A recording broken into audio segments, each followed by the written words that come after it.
안녕하십니까.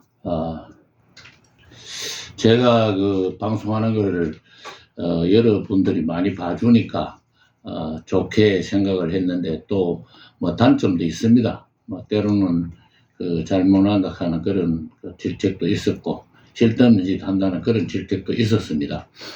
그래서 제가 보잘것없는 지식으로 이런 이야기를 하고 있다 하는 것을 누구보다 제가 잘 압니다.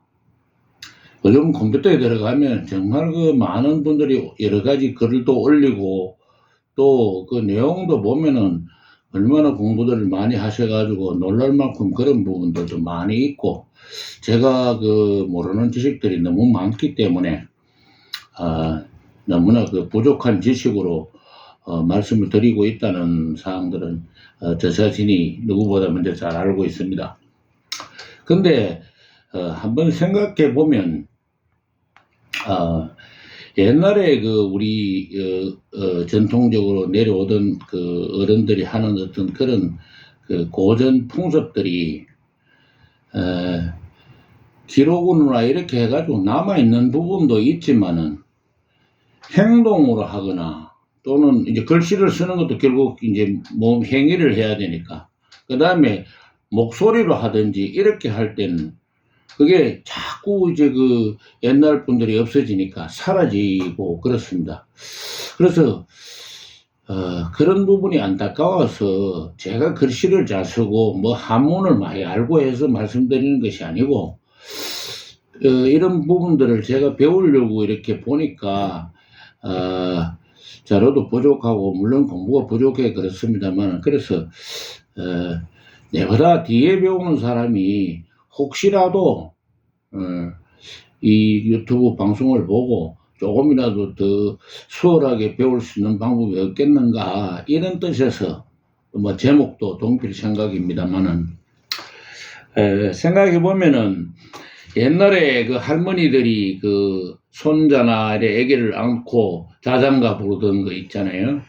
뭐 동아 우리 동아 뭐 하는 나라님께는 충성동, 부모님께는 효자동 하면서 이렇게 부르던 그런 형제간에는 우애동하고 이렇게 부르던 노래가 있는데, 지금은 이제 그런 부분들도 다 옛날 소리가 사라지고 상여 소리나 이런 것도 누가 배워가지고 해도 옛날 하시는 분들이 하는 것과 많이 다르고 잘 못합니다. 그래서 어떻게 하면은 옛날 것들이 잊혀지지 않으면서 또 이렇게 전승이 돼 나가느냐, 뭐 그런 생각을 늘 하면서 제가 조그맣게 많은 지식이라도 가지고 말씀을 계속 드리고 있습니다. 그래서 저는 그러니까 행동으로 또 소리로 이렇게 하는 것을 옛날 전통을 이어가자 하는 그런 뜻으로 말씀을 드리는 겁니다. 어제 아래 성독대회도 제가 다녀왔습니다만, 문장을 글을 읽는 것도 보면 옛날 어른들 참 글 읽는 소리가 듣기 좋았는데, 지금은 그렇게 옛날 소리를 글을 참 글 읽는 잘 읽지도 않지만 경서를 읽는 그런 소리들이 차츰차츰 사라지고, 또 읽어도 자기 멋대로 틀리게 지 맘대로 읽습니다. 그래서 이론적으로 예를 들어가 어디에 글자를 끊어 읽어야 되며 어떤 소리는 길게 내야 되는가, 또 어떤 소리는 짧게 내야 되는가, 이런 부분들에 대한 어떤 기준이나 이런 것들을 물론 잘 하시는 분은 뭐 제가 이렇게 설명을 안 드려도 잘 하시겠지만 사실은 모르는 부분들이 너무 많습니다. 그래서 그리고 향교나 이런 데서 행사를 할 때 창홀이나 이런 걸 할 때도 보면 문장을 읽을 때 만약에 삼상향 세 번 향불을 피운다, 우리가 이야기할 때 1, 2, 3이잖아요. 그죠? 삼상향 해야 되는데 삼상향 이렇게 읽는 사람도 있습니다. 그러니까 그렇게 모르니까 그렇죠.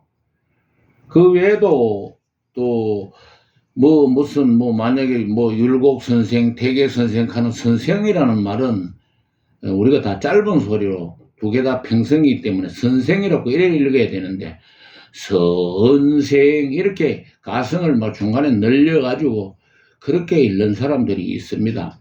그러니까 그런 부분이 이제 누군가가 그 과거에 그렇게 하는 것을 보고 그냥 하는데 지금도 성독하시는 분들이 아주 그 옛날 그래도 글을 읽고 했던 사람들이 하는 소리를 듣고 또는 녹음을 해가지고 자기가 사실은 배워도 또 어떤 데 가면은 틀리게 읽거든요.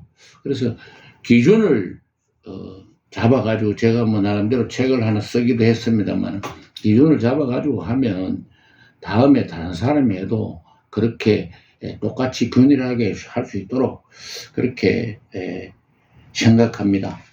그리고 또 그 향교회나 이런 데서 그 서원 같은 데서 행사를 할 때 보면은 만약에 홀기를 읽을 때 알자인 초원관 이렇게 알자는 초원관을 인도해서 가라 그런 뜻인데 자 그러면은 문장에서 나와 있는 것은 알자가 헌관을 인도해 가라는 것이지 어떻게 인도해 가라 행동에 대한 부분은 아무도 기록이 없습니다.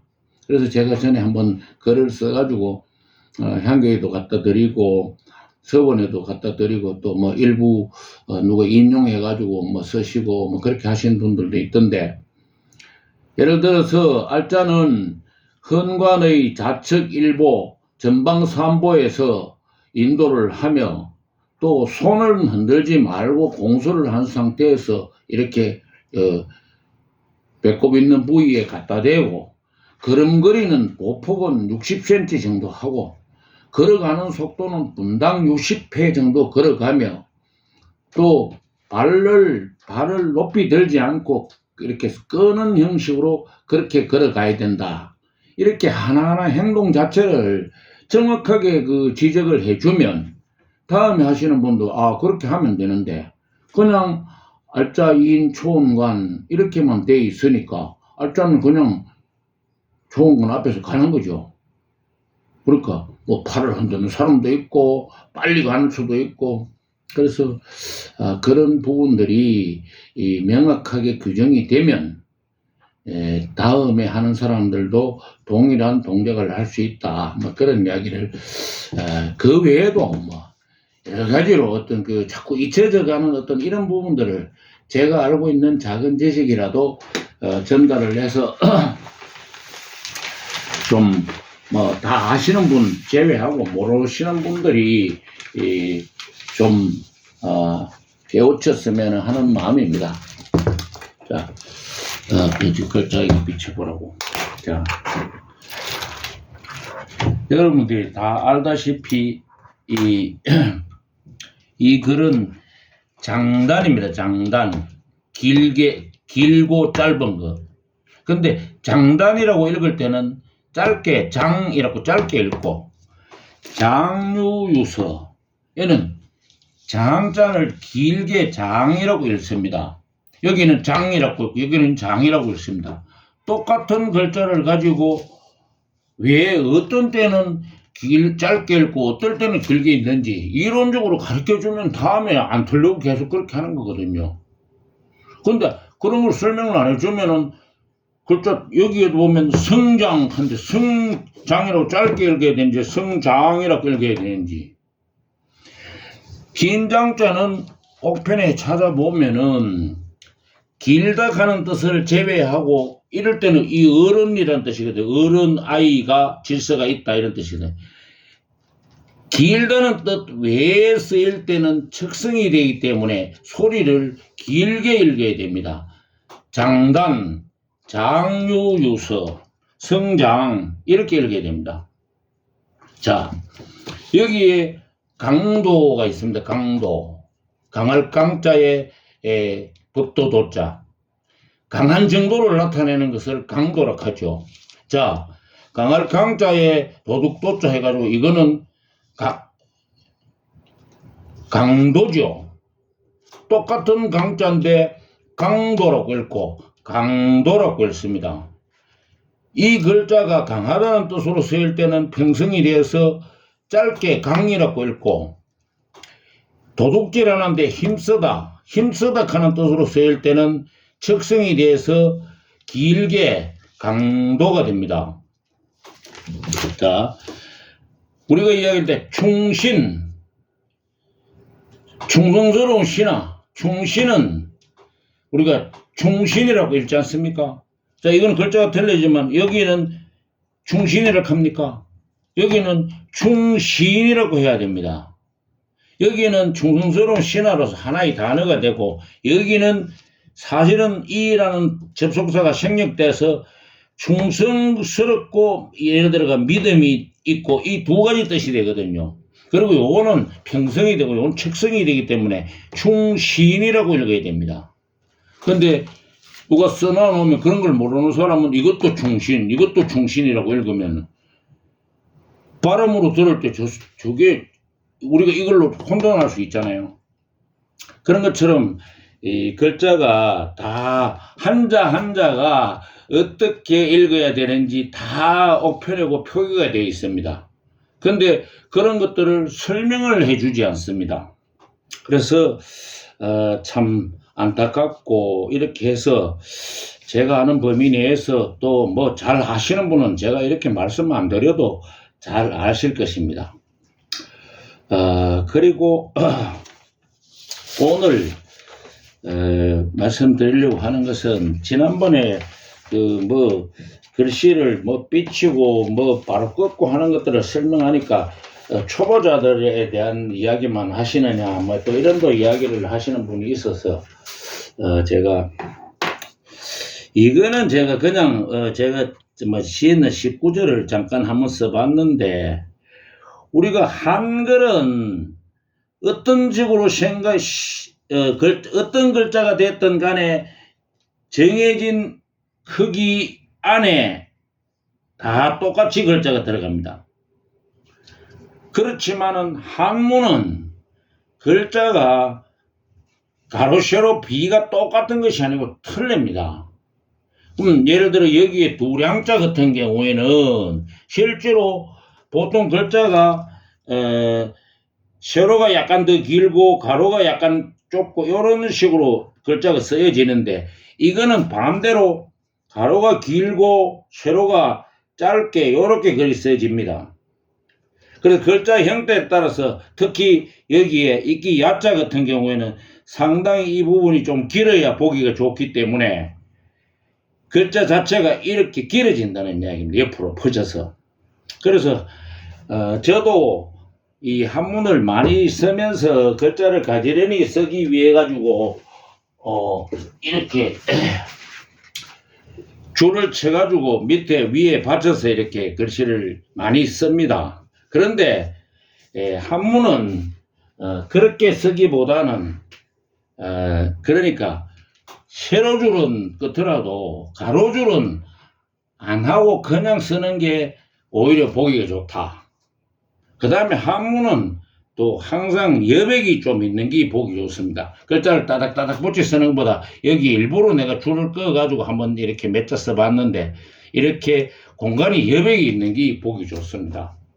그래서 한문을 쓰실 때 이제 좀 많이 쓰고, 특히 세필을 쓰시면은 여기 칸과 칸 사이에 여백을 좀 주고, 그 다음에 이거는 안 맞아도 된다는 이야기입니다. 그냥 가로액은 안 맞아도 된다는 이야기입니다. 이 가운데 중자 같은 경우에는 글자가 약간 세로로 길지 않습니까? 이거는 가로로 퍼졌단 말입니다. 그래서 횡으로는 안 맞춰도 무방하고 그렇게 해야 더 보기 좋다. 한문은 글자 자체가 우리가 한글처럼 항상 똑같게 반듯한 것이 아닙니다. 그래서 그런 부분을 유념해 줬으면 좋겠고, 또 말씀드리려고 하는 것은, 저도 이렇게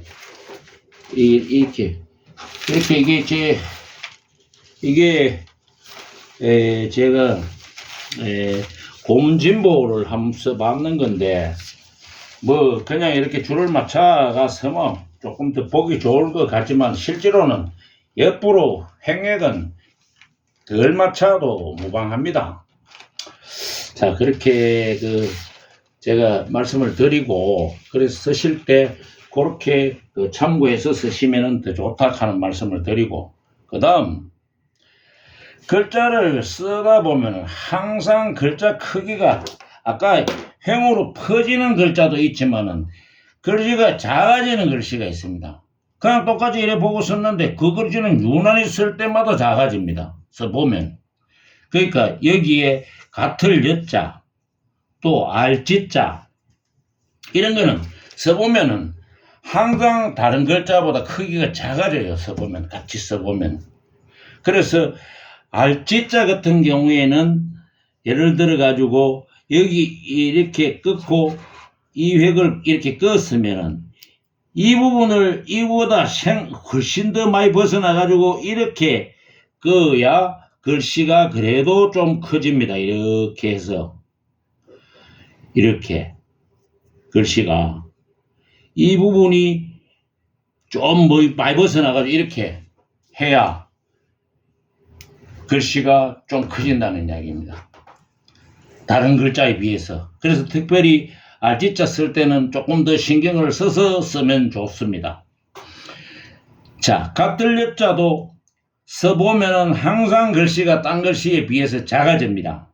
그래서 이 계집 여자를 할 때 여기를 아주 강하게 하고 그 다음에 여기 와서도 끝에 이 부분을 강하게 이렇게 좀 해줘야 딴 글씨하고 크기가 비슷해집니다.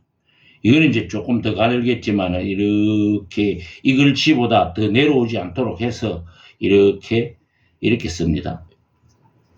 그래야 다른 글씨하고 크기가 좀 덜 작아집니다. 자, 이끼 야자는 사실은 글자가 써보면은 글자가 이건 옆으로 많이 퍼진 글자거든요. 두량자나 저런 것처럼. 그래서 써서 이렇게 하고 난 후에 큰 획을 이렇게 밑으로 끄면 여기에서는 이렇게 해가지고 이 부분이 이쪽 부분보다 이렇게 이 부분보다 많이 이렇게 벗어나야 이게 글씨가 보기 좋습니다. 요거하고 비슷하게 오든지 이러면 보기가 싫어요. 그러면은 네모 반듯반듯하게 들어가지만은 실제로 글자는 그렇게 쓰는 게 아니거든요. 자, 그럴 연자도 쓰다 보면 항상 크기가 작아지는 글씨 중에 하나입니다. 지금 여기에 이게 다루어리기 때문에 우리가 옆으로 뭐 삐치는 핵처럼 그렇게 만약에 벼화자 같으면은 위에 이렇게 삐치는 이런 느낌으로 이 글을 이래 쓰시지 마시고 이 글자를 옆으로 삐치는 획이라고 생각하지 말고 밑으로 쓰는 글자라고 생각하고 그럴 연자를 밑으로 이렇게 많이 하고 이게 다루어리니까 여기에 이 큰대자에 받치니까 개견자에 받치니까 이렇게 한단 말입니다. 그래서 이거를 밑으로 이렇게 옆으로 많이 밑으로 해줘야 이 글씨를 쓰면은 글씨가 보기 좋다. 이걸 잘 모르고 그냥 예를 들어 가지고 그냥 이래 옆으로 끄는 것처럼 이렇게 끄면 글씨가 아무리 써도 이 글씨가 크기가 작아지고 보기 싫으니까 점을 이렇게 일부러 더 크게 껐거든요. 그래서 물론 점도 약간 크게 꺼야겠지만 이 자체를 더 밑방향으로 쓰면은 훨씬 쓰기가 좋다 하는 말씀을 제가 경험해 본 이야기를 말씀을 드리는 겁니다. 그래서 그 글씨를 쓰다가 오늘은 뭐 특별히 작아지는 그런 부분을 말씀을 드렸는데 제가 뭐 서예를 잘 하는 사람도 아니고 한문을 많이 하는 사람도 아닌데 근데 이제 요런 작은 글자 하나하나에서 쓰다 보면은 다 써놓고 보면 고자는 다 보기 싫고 뭐 이런 경우들이 나오기 때문에 그런 부분들을 유의해가 쓰면 좋습니다. 그리고 우리가 그 달릴 주자 전 다 됐나? 잠깐만 그걸 끝내는 걸 달릴 주자를 쓸 때는 그래도 약간 초과되지. 예를 들어 가지고 달릴 주자 자체를 쓸 때는 이렇게 해서 밑으로 이렇게 붙이지만은 만약에 일어날 기자나 이런 거 쓸 때는 이걸 항상 쓰고 나면은 이거를 밑으로 이렇게 붙이면은 이게 항상 글씨가 이상해져요.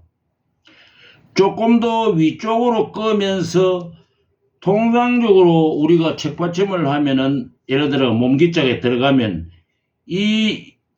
요 끝 부분하고 요거 제일 굵어지는 부분이 맞아 들어가고 난 다음에 이래야 되기 때문에 달릴 줄자를 독단적으로 쓸 때는 이래 쓰지만은 다른 획이 여기에 첨가될 때는 조금 더 방향을 위쪽으로 하면서 생각보다 길게 꺼야 된다 하는 얘기입니다. 쓰다 보면 늘 만약에 뭐 이렇게 글씨를 써놓고 나서 이게 더 먼저 쓰니까 써놓고 난 뒤에 이래 쓰면은 항상 이 부분이 이상해져요. 그래서 유의해서 써주면 좋겠고요.